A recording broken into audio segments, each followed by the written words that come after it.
พี่น้องคอยไปเห็นคลิปของพระเอกกอดกิตติไส้พระเอกสั้นเราบันเทิงศิลป์แล้วถ่ายคลิปอันโซ่หมอแค้นนั่นแหมหมอแค้นเดาดีๆแล้วเนี่ยตั้งแต่ตอนฝึกซ้อมพุ่นน่ะป้าดซุ่มเจ้าเบิงด้วยซุ่มเจ้าเบิงด้วยแม่ลูกผู้ใดหลานไปมาแอวดีคักแต่มาเดาดีคักแต่โอ้ยเดาแต่ละบาทอีแม่ก็เอ้ยบ่แม่นทะลุสอดจนทางหลังพุ่นติ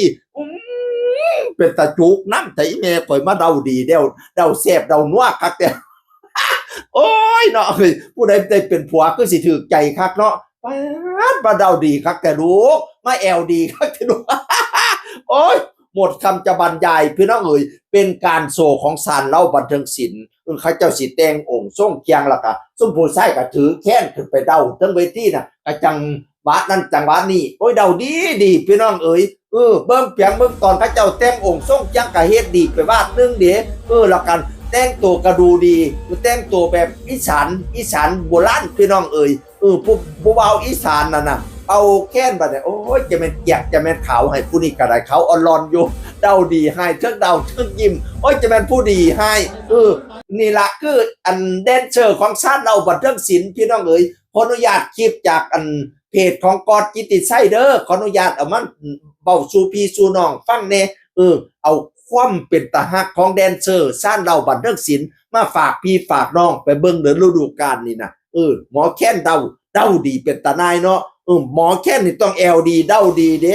สายาหมอแค้นนะสายาหมอแค้นกับหมอแค้นอ้นแอลหวานหมอแค้นตั้มแอลดีหมอแค้นนั่นแอ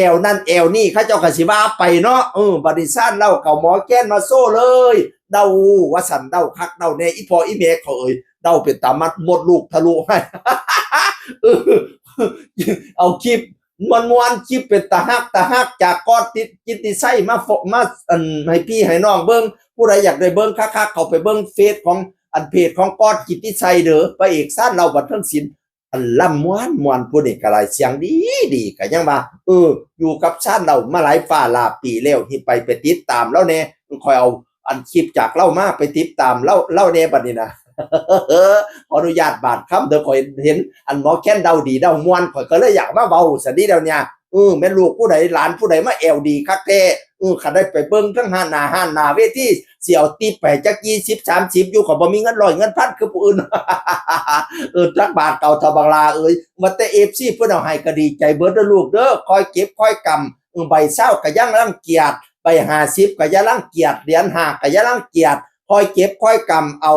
เบอร์ใดเฮาดังเฮาสิเขาเจ้าก็สิเปลี่ยนเป็นใบสีแดงเปลี่ยนเป็นใบสีม่วงเปลี่ยนเป็นใบเทาเปลี่ยนเป็นพวกมาลัยพวกบักใหญ่ของให้ละแม่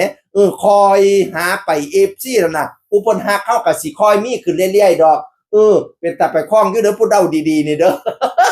เสียงอื่นคนเก่าเว้าสู่ฟังสวัสดีครับสวัสดีครับ